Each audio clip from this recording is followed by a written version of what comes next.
Yan, good morning sa inyong lahat guys. Today is Sunday. Inaasahan namin na darating ang bagyong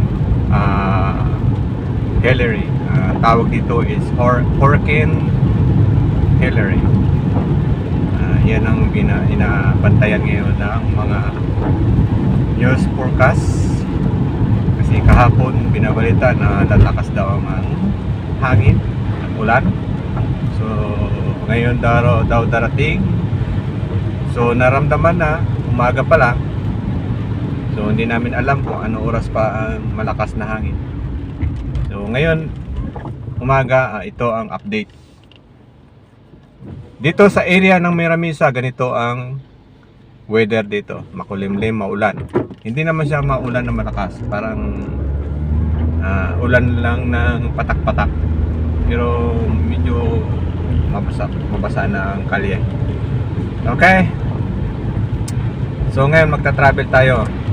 Tingnan natin kung saan. Tingnan natin kung lalakas pa talaga ang ulan. So sabi nila delikado daw dahil mayroong mga flooding sa area ng mga mabababa ang lugar. Ngayon ano mo na, ang government dito sobrang alert sa lahat ng ganyang disaster. So pinag-iingat ang lalo na sa mga malapit sa beach, sa dagat. Yan, parting La Jolla, Del Mar, Imperial Beach, Ocean Beach. Yan, yung mga ganyan, alert sila dyan. So red sila dyan. Pero dito bandang east area, sa bandang bundukin, ito ang weather dito. So mamayang hapon mag-a-update ako. Tingnan natin. Okay? Bye-bye.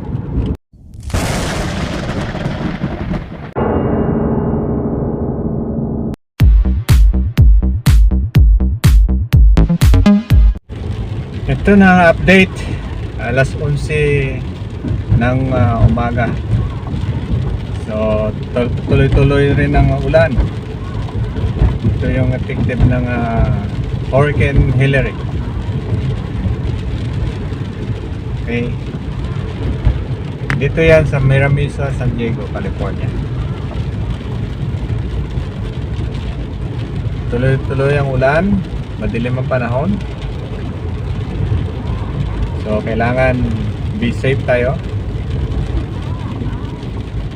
O hindi basta-bastang lumabas ang bahay kasi delikado ang kalsada, lalo na may flooding. So may area na buwabaha na in Baja California kahapon. So dito sa area sabi ngayon ang impact, so hindi masyadong malakas. Ayan. So update ulit ko kayo guys mamayang gabi or bukas kasi hanggang bukas pa ito. Ayan. See you, bye bye.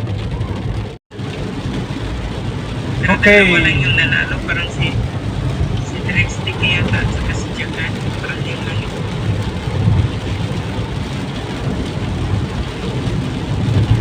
Update is 3:22 PM ng hapon.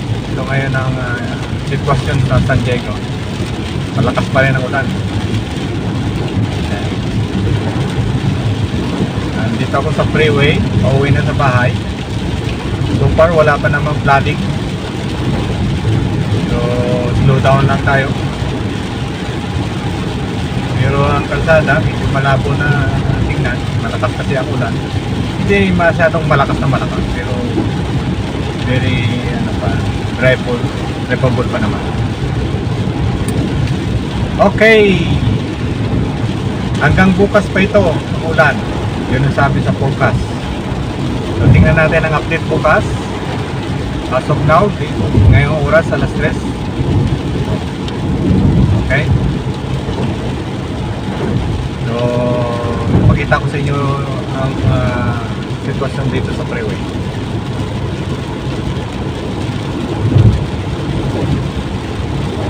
Ito yung sinasabi nilang Hurricane Hillary. Babae bagyo. Pag babae ang bagyo, talaga tuloy-tuloy ang ulan. Pero pag lalaki, biglang buo. Yun ang malaking delikado.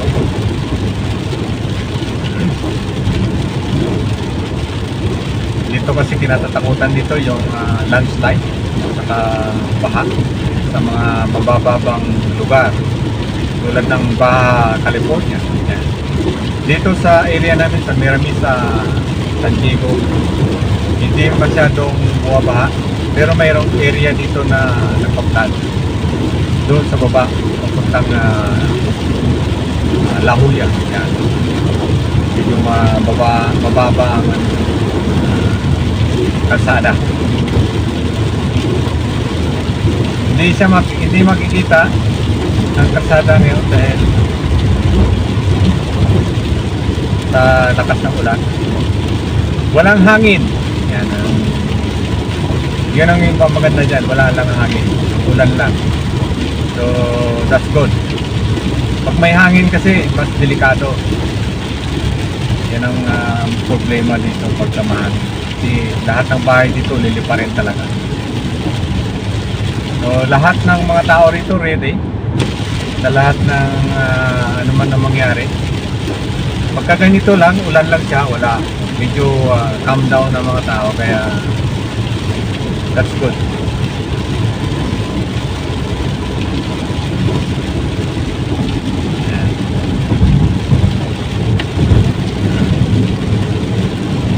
Okay, hanggang dito na lang at see you tomorrow sa last forecast natin at update. Okay, bye-bye.